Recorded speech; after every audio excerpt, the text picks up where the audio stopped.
Renascimento do ladrão que percorreu o mundo. Capítulo 455 escravos. Havia muitos tipos de escravos. A maioria deles tinha inteligência de nível baixo ou intermediário. No entanto, alguns muito raros eram imensamente talentosos e podiam lidar com qualquer tipo de tarefa lançada sobre eles. Alguns escravos também podiam lutar no lugar de jogadores sem habilidade de combate, como aqueles que se dedicavam a profissões de artesanato. Ni Yan não estava procurando por um escravo de combate. Os escravos eram diferentes dos monstros invocados. Suas mortes eram definitivas, como servos normais NPC. Ni Yan planejava comprar 3 escravos para ajudar nas tarefas em suas lojas. Ele não podia mais ser incomodado com o gerenciamento de cada parte, por menor que seja. O mercado de escravos era imundo, com tendas surradas em todos os lugares e jaulas de madeira alinhadas em ambos os lados do caminho central. As grandes gaiolas continham NPCs, velhos e jovens, com expressões vagas e sem esperança em seus olhos.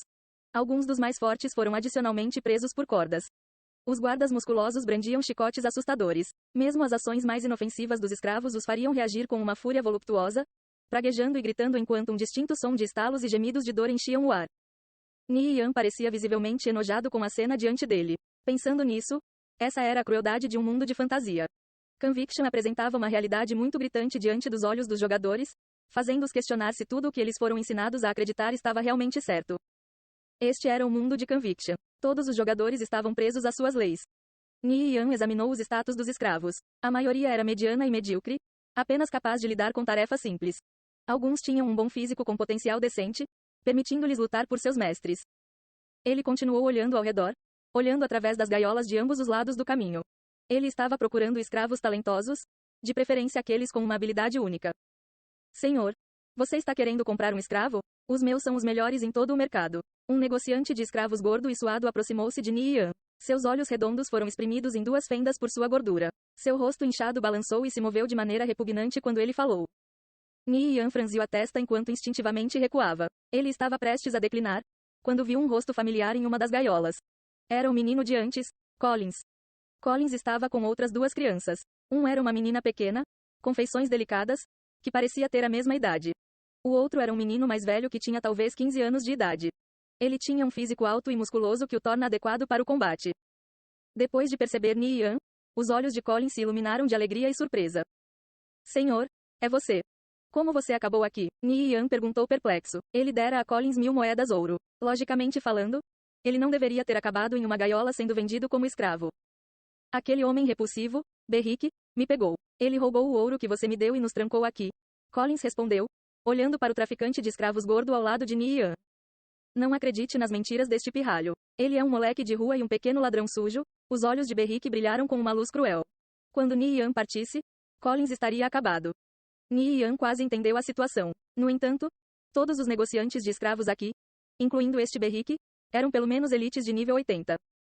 Senhor, por favor nos tire daqui. Estamos dispostos a nos tornar seus escravos e fazer qualquer coisa por você, implorou Collins. Ni Yan era seu último pedaço de esperança. Ni Yan lembrou que a compra de escravos sob esses tipos de cenários resultaria em maior fidelidade, geralmente até 90 ou mais. Normalmente, depois de comprar um escravo, a lealdade seria em torno de 70. Se a lealdade caísse abaixo de um certo limite, o escravo poderia se revoltar contra seu mestre. A possibilidade era baixa, mas existia.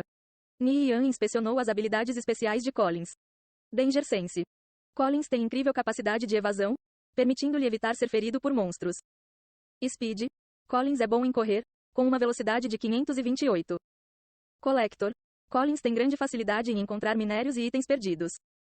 Ni Yan ficou surpreso. As 3 habilidades especiais de Collins eram bastante raras. Ele não era o tipo de NPC que estava confinado à cidade. Ele poderia se movimentar no deserto e até mesmo explorar mapas de alto nível. O único ponto fraco era que ele tinha capacidade de combate 0. Ni Yan continuou e foi verificar as habilidades especiais dos amigos de Collins. A garotinha se chamava Delfina. Ela tinha Danger Sense, Artist e Social Butterfly. Social Butterfly permitia que ela se comunicasse bem com outros NPCs. O Artist possibilitava que ela desenhasse ou copiasse projetos complexos, como desenhos técnicos. A mente de Ni Yan tremeu. Delfina poderia duplicar projetos, os de baixo grau levando algumas horas e os de alta qualidade levando até um dia ou 2. Se projetos como os desenhos técnicos da catapulta de gelo blindado pudessem ser reproduzidos, seria um grande benefício para as Kickers United. A habilidade Artist era suficiente para que Ni Yan decidisse. Ele tinha que comprá-los, não importa o custo. Ni Yan verificou as habilidades especiais do menino mais velho. Ele era chamado Bernard. Mesmo sendo jovem, ele era grande para a idade dele. Ele estava cheio de músculos e sua pele tinha um bronzeado saudável. À primeira vista, Ni Yan acreditava que Bernard era um escravo de combate. Depois de examiná-lo, no entanto, descobriu-se que ele era mais adequado para uma profissão de colecionador. Suas habilidades especiais eram Danger Sense, Speed e Digger. Bernard sabia como cavar. Se ele recebesse uma boa picareta, ele poderia se tornar um excelente mineiro. Quanto por esses três? Ni Yan perguntou ao traficante de escravos rechonchudo. Os olhos de Berrique brilharam. Assim, quando ele estava prestes a dizer algo, Ni Yan o interrompeu. Espero que você me dê um preço justo.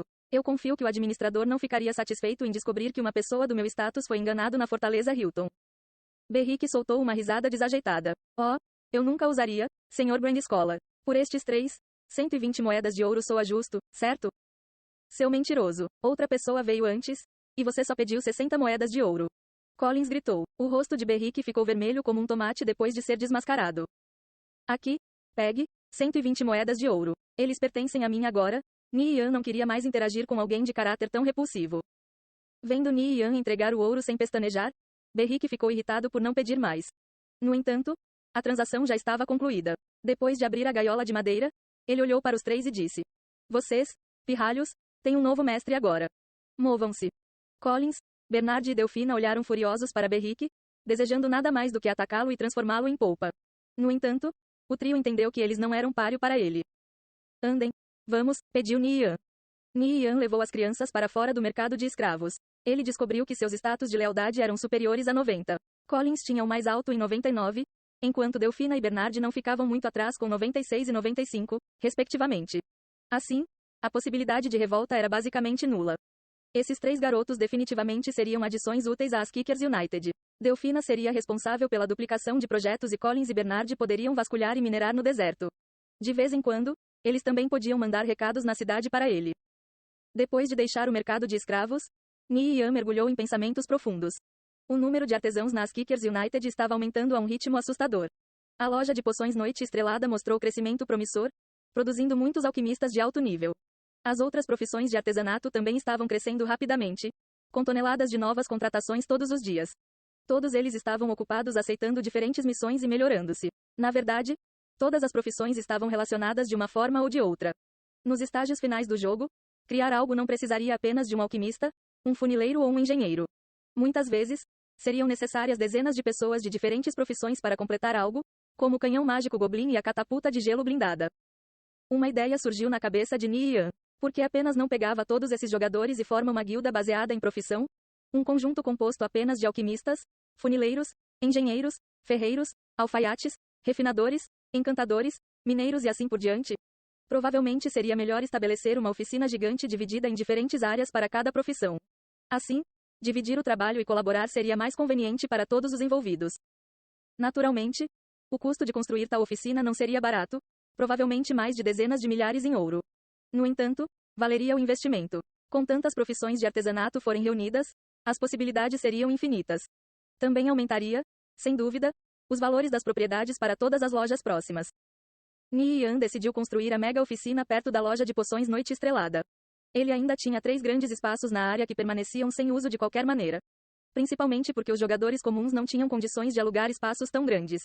Anteriormente, ele não havia descoberto o que fazer com essas propriedades, então simplesmente colocou algumas lojas nível 1 para evitar que o sistema recuperasse a terra. Agora as coisas eram diferentes. Ele iria imediatamente definir a tarefa depois de voltar para Calore. Ni Yan já podia imaginar isso, uma guilda para profissões comerciais. Um grande plano estava lentamente tomando forma em sua mente.